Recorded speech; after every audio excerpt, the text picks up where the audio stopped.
et à tous. Je suis très heureux de revenir au Web Today pour la deuxième fois. Je sais que c'est la 7e édition et que avoir la participation qu'il y a dans la salle aujourd'hui, le succès du Web Today ne se dément pas d'année en année, au contraire, il est de plus en plus important. C'est vrai que le sujet du web est un sujet majeur, c'est un sujet qui concerne tous les secteurs d'activité, y compris le secteur bancaire. Toutes les banques aujourd'hui sont sur Internet et sont attentives à l'évolution des besoins de leurs clients, les particuliers bien sûr, mais aussi les entreprises, les professionnels, et en particulier les sites de e-commerce et les startups sur Internet,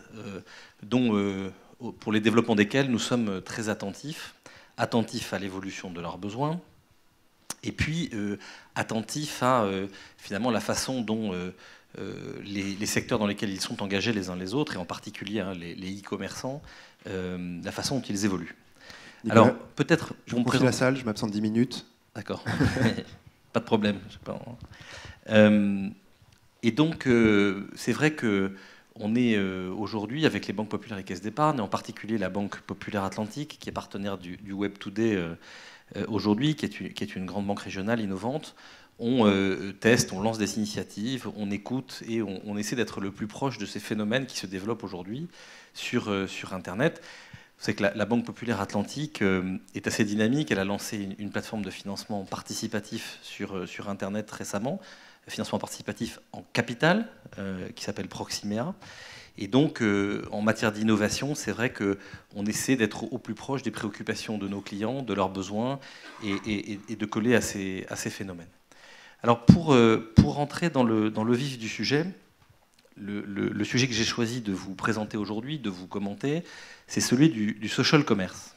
Alors le social commerce, c'est pas nouveau, on en parle depuis 5 ans environ, mais c'est un phénomène qui commence à prendre de l'ampleur. Alors je crois qu'à la table ronde précédente, vous avez eu l'occasion de parler du mobile commerce, du paiement mobile, je crois dans le commerce physique ou dans le commerce en ligne. Et c'est vrai que le social commerce, c'est une nouvelle forme de e-commerce qui se développe de plus en plus. Pour prendre un chiffre qui vient de sortir, qui est issu d'un cabinet qui s'appelle Booz & Compagnie, je ne fais que reprendre un chiffre public, il y aurait aujourd'hui 30 milliards d'euros de chiffre d'affaires qui seraient réalisés de près ou de loin en interaction avec les réseaux sociaux et avec la consommation qu'on va appeler communautaire. Alors qu'est-ce que ça veut dire? De quoi s'agit-il? C'est au fond ce social commerce qui ferait 30 milliards d'euros de chiffre d'affaires en 2015 et qui faisait 5 à 6 fois moins il y a 5 ans, c'est l'idée selon laquelle il y a une partie du trafic, du e-commerce, qui est générée par le partage qu'on peut faire des informations sur ses achats personnels. Des achats en ligne, des achats dans le commerce physique, et finalement qu'on partage avec ses amis, et qui va stimuler des comportements, le fait de partager, de donner des avis, de formuler pourquoi pas des recommandations auprès de ses proches sur Internet, en ligne, va permettre de développer du chiffre d'affaires pour des enseignes, et finalement va stimuler le développement du e-commerce autrement. Donc c'est vraiment le phénomène de la consommation communautaire. J'achète entre amis, j'achète éventuellement avec des amis, pourquoi pas. J'achète par le biais des réseaux sociaux. Ça ne veut pas forcément dire j'achète dans les réseaux sociaux, mais ça veut dire les réseaux sociaux m'influencent, me permettent d'accéder à des offres, d'avoir accès à des sites de e-commerce et de partager avec mes amis, mes proches, ce que je fais, ce que j'achète, et finalement de leur donner des idées sur mon comportement d'achat. Alors je vais essayer de... Pas si... Voilà. Peut-être pour décrire ce phénomène et commencer, il faut aussi voir l'influence globalement qu'ont les réseaux sociaux dans notre vie quotidienne. C'est vrai que là, je vous ai mis quelques chiffres qui vous permettent de vous montrer aujourd'hui le degré d'intensité que nous avons, qu'ont les Français, de manière générale, avec les différents réseaux sociaux. Et vous voyez à quel point certains d'entre eux ont pris une place considérable dans les interactions qu'on peut avoir sur Internet dans la vie quotidienne. Le mobile a joué un rôle fondamental à cet égard ces dernières années, dans le développement des réseaux sociaux, parce qu'on peut accéder à son appli réseau social partout et tout le temps. Et c'est vrai que ce soit Facebook ou Twitter, pour ne pas les citer, et je crois qu'ils sont présents aujourd'hui au Web Today, c'est vrai qu'ils ont pris place parmi les 3 ou 4 appli plus utilisée sur notre smartphone et qu'on interagit avec ses proches de plus en plus avec cet outil. Quelques chiffres sur l'audience de Facebook. 29 millions d'utilisateurs en France, 15 millions sur le mobile, temps de connexion moyen, 5 heures. Alors c'est vrai qu'au début, on conversait par ces médias sociaux, on conversait, on s'envoyait des messages, mais de plus en plus, on voit que les commerçants et les e-commerçants ont développé des pages web pour capter cette audience, pour venir la chercher, et pourquoi pas, dans un avenir proche, aller plus loin que mettre des pages web ou des pubs pour faire des liens avec leur site de e-commerce. Pourquoi pas vendre, au fond? Et pourquoi pas se servir des réseaux sociaux comme un vecteur pour développer le chiffre d'affaires des e-commerçants et leur proposer de le faire? Et c'est ce qui est en train de se passer petit à petit au fil de l'eau, depuis quelques années maintenant, depuis 2-3 ans, où des sites de e-commerce essaient de capter cette audience, au fond, que vous voyez ici, pour promouvoir leur marque, promouvoir leurs produits, essayer de vendre d'une façon ou d'une autre. Ce n'est pas simplement un contact ou une pub qui les envoie à travers ça, c'est aussi des liens pour essayer de capter, favoriser le fait qu'entre soi, on parle d'eux et finalement on essaie de stimuler des ventes. C'est un vecteur de développement d'un chiffre d'affaires comme un autre pour un site de e-commerce ou pour un commerçant. Alors c'est vrai que ça correspond vraiment à une tendance du côté des particuliers et du côté de chacun d'entre nous en tant que consommateur. Parce qu'avec son mobile, au-delà des réseaux sociaux, mais aussi avec les réseaux sociaux, on peut faire beaucoup de choses. Et c'est vrai que de plus en plus, et je pense que, je ne sais pas si je demande qui aujourd'hui s'est mis sur Foursquare, je ne sais pas si vous connaissez ce site, on va en parler, ou est-ce qu'il y a des gens parmi vous dans la salle qui notent à travers la fourchette ou qui effectivement font des recommandations sur Internet sur ce qu'ils achètent? Levez la main ceux qui l'ont fait, on va dire, cette dernière semaine. Vous voyez, vous êtes déjà presque 15-20% de la salle. Et depuis le début de l'année, quels sont ceux d'entre vous qui ont recommandé un achat sur Internet, sur les réseaux sociaux? Voilà, donc c'est déjà un peu plus nombreux. Donc vous voyez que c'est un phénomène qui se développe, et c'est vrai qu'on prend ces réflexes avant d'aller dans un magasin, et parfois avant d'acheter même sur un site de e-commerce, de rechercher, d'utiliser les réseaux sociaux, d'acheter peut-être presque en ligne, d'évaluer, de partager. Et c'est une tendance lourde quand même, qu'on appelle le social local mobile, le SOLOMO. C'est un thème qui avait été évoqué ici au Web Today, qui prend des proportions de plus en plus importantes avec le temps. Alors dans le social commerce, il y a pas mal de sites, d'expériences, d'innovations, de plateformes qui essaient de capitaliser et de structurer cette tendance. La plus connue d'entre elles, à mon sens, parce qu'elle est géolocalisée et qu'elle n'est pas forcément dans le e-commerce, mais plutôt dans le commerce physique, c'est Foursquare. Alors Foursquare, c'est quoi en 2 mots? C'est une plateforme qui permet de géolocaliser, de vous géolocaliser, et de géolocaliser des magasins, et au fond de vous recommander et de vous pousser, entre amis, à noter et à recommander des commerces dans lesquels vous êtes allés et de donner vos préférences. Et vous êtes récompensé pour cette préférence que vous accordez par des cadeaux, des points, que vous octroie le site en ligne. Alors ça a déjà beaucoup pris pied aux États-Unis, c'est arrivé en France et ça se développe de plus en plus dans certaines régions. C'est un site qui connaît un réel succès et qui donc permet de faire de la stimulation, d'émuler autour de certains commerçants à travers ce dispositif incitatif de géolocalisation et de mise en relation et de notation et de préférence. La fourchette, je ne vais pas le commenter, je crois que tout le monde le connaît. C'est un site qui s'est beaucoup développé et qui a intégré verticalement la partie restauration, le secteur de la restauration. Mais vous avez aussi des sites de P2P, de recommandations, type People Like You, dans certains pays étrangers.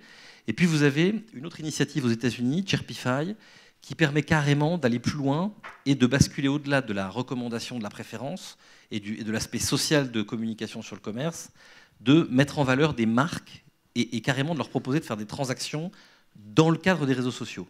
Donc on n'est plus du tout dans l'information, on passe vraiment dans le e-commerce et dans l'idée selon laquelle les réseaux sociaux peuvent être des vecteurs de e-commerce et de vente, donc de transactions. On n'est plus dans la recommandation, on est dans la transaction.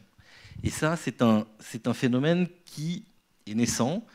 La question qu'on peut se poser, moi je n'ai pas de réponse aujourd'hui, mais on y est particulièrement attentif, c'est est-ce que ce phénomène va prendre des proportions importantes dans les années qui viennent? De plus en plus d'acteurs y croient. Et la plupart d'entre eux disent que le e-commerce dans les réseaux sociaux, ça pourrait se développer si la fonction paiement, si on pouvait payer en même temps. Hein, ce qui a peut-être manqué jusqu'à présent, c'est le fait qu'on ne puisse pas payer de manière intégrée. Aujourd'hui, quand vous allez sur un site de e-commerce et que vous voulez payer, vous avez tout un tas de solutions. Vous pouvez payer avec votre carte bancaire, mais vous pouvez aussi payer avec ce qu'on appelle des portefeuilles électroniques, de type PayPal ou de type Vimi, qui est la solution que nous distribuons aujourd'hui, nous, et qui est promue par Visa, ou par d'autres moyens de paiement qui vous évitent d'avoir à remettre vos coordonnées de carte bancaire, vous savez, votre cryptogramme 3 chiffres au verso, et qui permet de simplifier le paiement et de faire ce qu'on appelle du paiement one-click, hein, d'aller plus vite, plus simple et de façon plus sécurisée. Et c'est cette expérience d'achat qui est créée par la simplification du paiement qui permet aux sites de e-commerce d'éviter d'avoir des chutes dans les taux de transformation, de vendre et d'aller jusqu'au bout, que le particulier achète et termine son paiement et aille jusqu'au bout, qu'il n'y ait pas d'échec dans la transaction. Pour les réseaux sociaux, ce sera pareil. C'est vrai qu'on peut penser que les réseaux sociaux, s'ils intègrent des fonctions de paiement plus automatisées, pourraient devenir des vecteurs de e-commerce. Et c'est quelque chose qui est émergent. Facebook avait mené un certain nombre d'initiatives il y a quelques années. Et on voit qu'aujourd'hui, on entend parler dans la presse, la presse se fait l'écho, d'initiatives prises par Twitter et Facebook qui souhaiteraient créer des boutons buy, des boutons j'achète, dans leurs écosystèmes et qui donneraient l'opportunité à des commerçants de se servir des lucarnes, soit du fil d'actualité, soit des posts, pas simplement pour poster des pubs, mais aussi pour stimuler et créer un vecteur de transaction et finalement des e-boutiques ou des social boutiques, donc des vitrines de e-commerce dans lesquelles on pourrait avoir un shopping cart pour faire des achats et finalement faire des achats sociaux. Je pense aussi que ce phénomène, auquel il faudra être particulièrement attentif, peut sortir du online et peut aller dans le offline. Aujourd'hui, il y a une vraie convergence à laquelle on assiste avec Internet et avec le développement de l'Internet sur mobile entre Internet et les achats à distance et le commerce physique, c'est-à-dire l'achat dans les magasins. Et le mobile permet de décloisonner ces deux mondes de plus en plus. Et on ne pourrait pas s'interdire parce que demain, avec les réseaux sociaux, on puisse interagir avec des boutiques en passant devant elles ou éventuellement en recevant de manière instantanée quand on se promène dans la rue ou quand on est dans le tram, place du commerce, quand vous passez avec votre mobile, vous recevez via les réseaux sociaux ou via des systèmes sociaux comme Foursquare, des recommandations, pourquoi pas des coupons, au-delà de la recommandation des coupons, et des incitations à aller dans telle ou telle boutique parce que vous seriez géolocalisé. Et bien évidemment, tous ces systèmes supposent, vous savez, des opt-in, le fait qu'on accepte d'être géolocalisé et qu'on accepte de recevoir ce type d'offre. Mais petit à petit, le commerce ne sera plus vraiment que online. Ce social commerce, il peut être aussi physique et véritablement physique. Vous savez qu'aujourd'hui, il y a de plus en plus ce phénomène qui se développe des marketplaces digitales. Les marketplaces, vous savez, c'est les places de marché qui permettent à des particuliers de vendre à d'autres particuliers. Là, l'idée des marketplaces sociales, ça pourrait être, au fond, de mettre en relation des commerçants entre eux, de leur donner une visibilité sur Internet, une visibilité physique mais sur Internet, et d'interagir avec le mobile, avec les particuliers qui passent dans la rue ou qui passent devant eux. Ça, c'est une réalité qu'on sent qui commence à naître, et c'est probablement une tendance qu'il faudra surveiller d'ici le prochain Web Today l'année prochaine. Alors, comme je le disais tout à l'heure, ce qui aujourd'hui, la communauté des gens qui réfléchissent à ce sujet, peut être un élément qui va catalyser le développement de ce social commerce, c'est le fait qu'il y ait une fonction de paiement et que dans les réseaux sociaux, on puisse payer. Alors, on a été, au niveau du groupe BPCE, initiateur d'une solution de paiement en test, qui est toujours en test avec Twitter, et qui permet de payer en un tweet. Et qui donc permet de construire une expérience d'achat sur Internet. Aujourd'hui, elle est surtout utilisée par les gens qui l'expérimentent avec nous pour collecter des fonds en ligne, et donc pour collecter des dons, notamment pour des associations. On a fait des choses avec Action contre la faim, on a fait des choses avec l'Institut Curie, et ça permet de manière instantanée, puisque Twitter est instantané par construction, c'est une messagerie, d'interagir et finalement de collecter des fonds avec une fonction one-click de façon instantanée. C'est ça qui est aussi intéressant. Mais vous avez beaucoup d'autres réseaux sociaux et d'initiatives qui sont en train d'être prises et qui vont être prises. Je ne vais pas toutes les détailler, on n'a pas le temps ici aujourd'hui, mais on voit bien que petit à petit, plusieurs acteurs avancent pour construire cette fonction de paiement et pour donner une dimension nouvelle à ce social commerce. Et c'est probablement, ça pourrait être, je dis bien ça pourrait être, un vecteur d'accélération du développement de ce social commerce. Peut-être que vous avez entendu parler de WeChat, WeChat qui est une messagerie, qui s'est beaucoup développée en Chine à l'origine. Sur WeChat, aujourd'hui, vous avez plusieurs dizaines de millions de jeunes, d'étudiants, qui ont enregistré leur carte bancaire dans WeChat, dans le réseau social, et qui font des achats avec aujourd'hui, qui achètent sur des sites, qui achètent aussi en physique, qui commandent leur taxi avec. Donc c'est un phénomène qui, en Asie, dans le sud-est asiatique, est déjà assez développé. Et il faut dire qu'à cet égard, souvent, ils sont pionniers sur ce type de sujet. Vous avez également Snapchat avec Snapcash. Je ne sais pas si vous avez entendu parler. Là aussi, un réseau social qui permet maintenant, en s'alliant avec la plateforme Square, qui est une société innovante aux États-Unis, qui exploite une solution de paiement pour les cafés Starbucks, de faire du paiement par le réseau social Snapchat. Facebook, bien évidemment, il y a eu quelques annonces dans la presse récemment qui montraient qu'il y avait en test à New York un bouton Buy, acheter, qui permettrait effectivement de concrétiser le concept que j'évoquais tout à l'heure, c'est-à-dire la possibilité d'acheter sur un Facebook vitrine, une Facebook boutique via Internet et via donc l'appli Facebook. Vous avez d'autres institutions qui s'y intéressent. American Express a mené des tests et des expérimentations aux États-Unis avec Twitter pour mettre des coupons en ligne et puis pour capitaliser sur les points, la fidélité d'American Express à travers Twitter.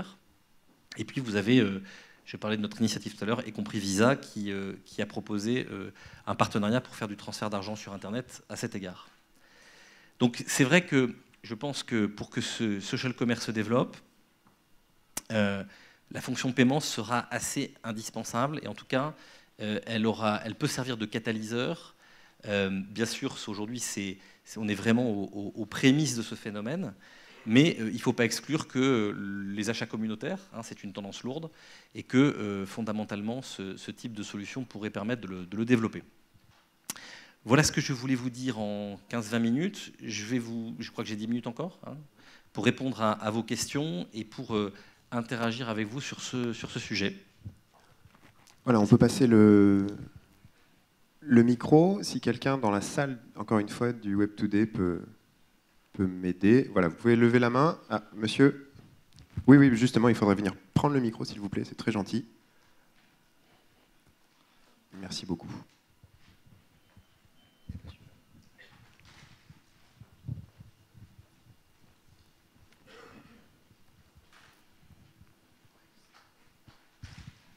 Bonjour. Bonjour. Là, vous avez précisé quelques usages dans le commerce traditionnel. Au niveau de la banque et du réseau actuel, est-ce qu'il y a des expérimentations et des perspectives? Alors, c'est la question que vous posez, c'est nous, ce qui nous intéresse, c'est le rôle de tiers de confiance qu'on joue aujourd'hui auprès de nos clients dans le domaine des paiements. Et dans le domaine de la sécurisation des transactions et des paiements, c'est important pour nous. En ce qui concerne les banques populaires, et puis en particulier la Banque Populaire Atlantique, on commercialise aujourd'hui un système d'acceptation pour les commerçants, pour le paiement en ligne, pour accepter les paiements par carte, qui s'appelle Cyberplus Paiement. Et derrière ces types de solutions, c'est vrai qu'on regarde, on est extrêmement attentif au rôle qu'on pourrait nous jouer pour sécuriser ce type d'opération demain et pour se mettre en phase avec les besoins du marché, et notamment des sites de e-commerce, mais aussi des particuliers, parce que c'est aussi nos clients de l'autre côté, et pour faire en sorte que ces phénomènes se développent dans de bonnes conditions. Et donc, aujourd'hui, bien évidemment, on réfléchit, on regarde, on recherche, on est très attentif. Il est trop tôt pour parler d'initiative ou d'innovation, mais on regarde très attentivement le développement de ce phénomène. Et s'il était appelé à se développer, c'est évident qu'on y réfléchirait plus à deux fois. Je parlais tout à l'heure de l'expérimentation qu'on mène sur Twitter, sur le paiement par le tweet. C'est un socle de base, un concept qu'on essaie de tester. Encore une fois, on en est un peu aux prémices aujourd'hui, donc c'est un peu tôt pour en parler. Je sais que dans d'autres pays, dans le monde, il y a des banques comme la banque Rakuten au Japon qui regardent aussi ce sujet. Il y a une banque au Brésil qui s'appelle Bradesco qui a effectivement lancé la possibilité de faire des transferts d'argent par le réseau social, par Facebook. Et donc, c'est vrai qu'on est, nous, particulièrement attentifs à ça. Et si ça se développe, pourquoi pas, on regardera à ce moment-là. Je le mets très au conditionnel puisque ce n'est pas d'actualité aujourd'hui. Oui, donc cette évolution, elle ne va pas dépendre des gens qui sont dans la salle, des professionnels, des agences de com, des responsables e-commerce. En fait, c'est plutôt un vœu politique, j'allais dire, que vous faites à Facebook, au grand groupe, pour qu'ils libèrent cette fonctionnalité. Non, c'est pas vraiment un vœu politique. Je pense que y a pas de fin, c'est pas une fin en soi. Je pense que ça viendra quand même des sites de e-commerce s'ils souhaitent que cela se développe et s'ils pensent que la consommation communautaire est un vecteur pour développer leur chiffre d'affaires et pour le stimuler. Je pense que ça peut venir aussi des particuliers. On voit que les phénomènes comme Groupon, l'achat en commun est aussi un puissant vecteur de développement outre-Atlantique et qu'il peut y avoir tout un tas de facteurs d'évolution qui permettent de structurer ce marché du social commerce. Et je pense qu'aujourd'hui, il se cherche, il est en gestation, mais on sent quand même qu'il y a déjà des germes et des pointes et des initiatives. Vous parlez de start-up et de développeurs tout à l'heure. Chirpify, par exemple, Foursquare, ce sont des plateformes Internet avec des développeurs, avec des gens qui se sont dit un jour, on va se mettre dans cet écosystème du e-commerce, au carrefour entre le e-commerce et les réseaux sociaux et les médias sociaux, et même les consommateurs, d'ailleurs sans les réseaux sociaux, puisque Foursquare l'a fait sans les réseaux sociaux, il a construit son propre système social, et on va développer une plateforme qui va permettre d'interagir, et aux gens d'interagir avec les commerçants dans la logique que j'évoquais tout à l'heure. Donc je pense que, bien au contraire, ça peut venir d'autres initiatives, et il faut voir que dans ce domaine-là, quand le service est bien construit et qu'il correspond vraiment aux besoins des deux faces du marché, les particuliers d'un côté, les commerçants de l'autre, ça peut partir très très vite. On voit que dans le transfert de personne à personne, dans le P2P, le phénomène des cagnottes qui se développe aujourd'hui, il y a beaucoup de verticales digitales qui ont été développées et que je pense que petit à petit, avec la maturité venant, il peut y avoir des cycles d'adoption très rapides sur ce type de sujet. Donc moi, j'appelle rien dans mes voeux. Ce que l'on fait, c'est que nous, on est très attentifs de ce sujet. C'est un des sujets qu'il va falloir suivre entre maintenant et le prochain Web Today. Je pense que c'est... et puis, je l'ai choisi aussi parce que ce cabinet Booz et compagnie qui le suit publie un rapport chaque année sur son évolution et pense que donc il a fait x5 en 5 ans, x6 en 5 ans. Donc voilà, c'est un phénomène à suivre et bien à regarder qui derrière traduit des comportements sociétaux. Derrière, le fait d'acheter, de se recommander, d'échanger entre soi sur un commerçant ou sur un produit, c'est quelque chose qui est une tendance lourde et je crois que tout le monde dans la salle sera d'accord pour accréditer cette tendance et le fait qu'elle se développe. Merci. Bonjour. Bonjour, merci. Je suis commerçant et évidemment quand j'entends tout ça, ça m'intéresse.